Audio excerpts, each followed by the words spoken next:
Good afternoon, it's Tony Hayes from Paranormal Investigation UK. Today's date is the 23rd of March 2022, and this is just going to be called Movie 428 Update File. And really what I decided to do with this is quickly cover a number of events that we were quickly able to rule out as not being even remotely paranormal. And, I think we're over 210 and 215 events in total that are considered to have an absolute rational explanation. And we don't cover them all on these movies at all. But what I want to do is that today's date is the 23rd of March. Phenomena since January has been incredibly limited. Is 3 or 4 events in January. Relatively nothing for 2 weeks, and then on the 5th of February of this year, we had quite a busy day, and then only 4 events going from the 5th of February to really the 17th. That was it, another one. And then we're back now from the 17th of February to the 16th of March. That's nearly 4 weeks has elapsed. And I think I'm looking at this one. I'll quickly show you this. That I'm pretty confident is going to be insect, and that's the next one. So it looks like it's beginning to flatline. It has flatlined before. We have been on the case for 2 years. So what I'm going to possibly do is Jensky from the Netherlands has been looking into all the events that have occurred since the 26th of May 2020, and the idea behind this is to put them into an understandable graph form so we can see the peaks of and plus the when it has flatline, because it has flatline before. But for this last we're now on the 23rd we're nearly at the end of March. It's been relatively quiet with nothing really except a couple of strange light anomalies and wrap stuff. Is it building itself up for something? I don't know. Is it a coincidence that the building itself is, the empty room is anyway, is going through process of redevelopment again. The main room has been separated into 2 rooms. It's been split for another company. It's not quite moved in yet. When you do have quiet periods, any investigator should be on full alert, because this is the times when fraud begins to come into play. No, I don't believe this is the case in Chester, because the owner just goes with it. But in some cases where there's always been when you're dealing with long-standing cases, there seems to be you wanting the phenomena to continue, and the attempts are then made to introduce fraud. Certainly, the vast majority of the poltergeist case, especially the historical cases, have shown that development where it's been fairly busy activity-wise.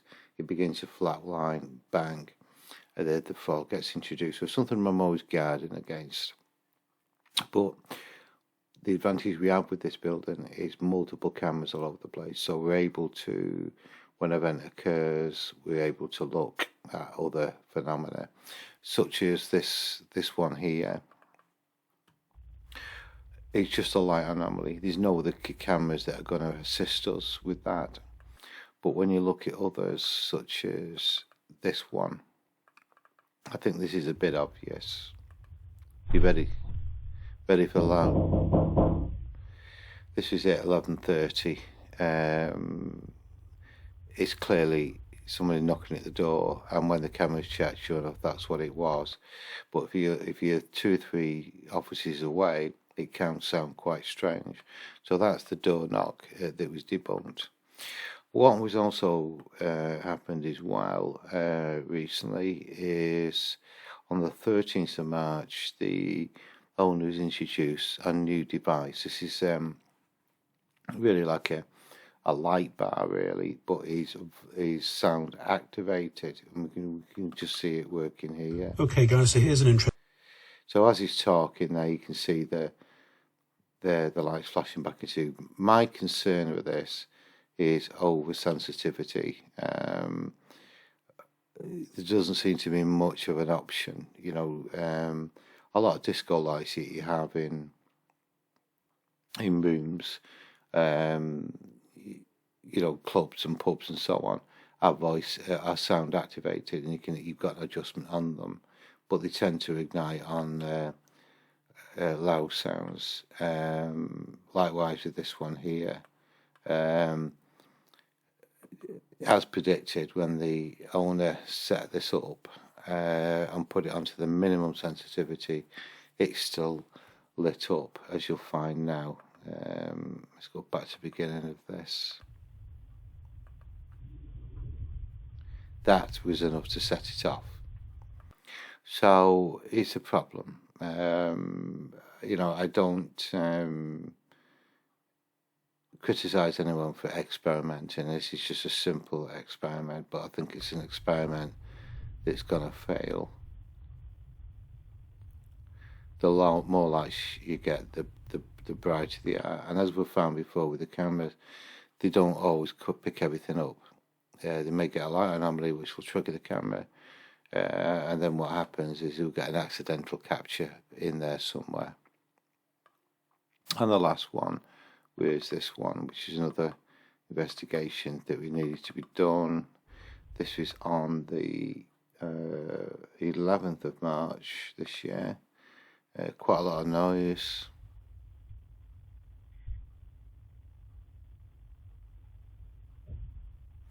It's at 7 minutes past 6 on a Friday. And it was actually the cleaners. When the cameras are checked, it was the cleaners leaving the building. They should have left hours ago, but they didn't. So, again, always be on your guard of people introducing what they genuinely may say is sincere. Yeah, the cleaners left at 3 o'clock. It's a Friday. They pack in early. It's Friday night. Well, it's 7 minutes past 6 that night. They were still there, just leaving. So that's the advantage that we do have with Chester. It's a considerable amount of additional cameras to assist us. When we hear something unusual, we can go check the cameras, and 9 times out of 10 we can rule them in. The 215, 220 pieces of footage I have, which I've ruled out is rational explanation. Well, that's where I filtered them out. The owner himself also filters them his end. So the only ones that get sent to me are those that are questionable. So what will happen is, for example, the cleaners, if there's some unusual sounds, the owner's at home on Friday night. I received it, pop it into a folder waiting, and sure enough, he comes back and he's able to debunk it when the other cameras have arrived. Others, he's not sure with, and I will, if I find it a rational explanation, I will do so. Our cars are a favourite one. I'm quite good at pinpointing cars and motorcycles as well.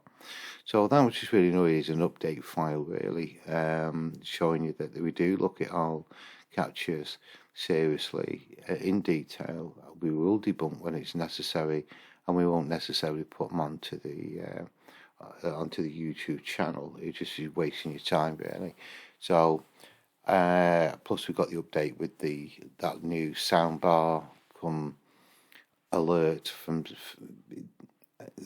I think we're now on the 23rd of March. It was put in place on the 13th, and I can assure you, it's an experiment that has not worked. It's just too oversensitive, So the idea behind this is it makes a sound, the light bar switches on, the camera picks it up. Well, we know sounds comes at you in different volumes, and trying to achieve that on one of those devices is impossible. Not going to happen. So it's one of them experiments. It's dismally failed. If he'd have asked me before he bought it, I would have told him that. But there we go. So that's the update on Chester. And as far as I'm aware, I've only got a couple more to do, which is one we've just seen now, which I'm fairly confident that's going to be an insight, and one week or so after. So by the 23rd of March 2022, the Chester case seems to be beginning to flatline. So it's going to be interesting to see when the empty room's completed, will that set off phenomena? Are we seeing the end of the Chester case finally coming into an end? We'll soon find out. Okay, see you soon. Bye.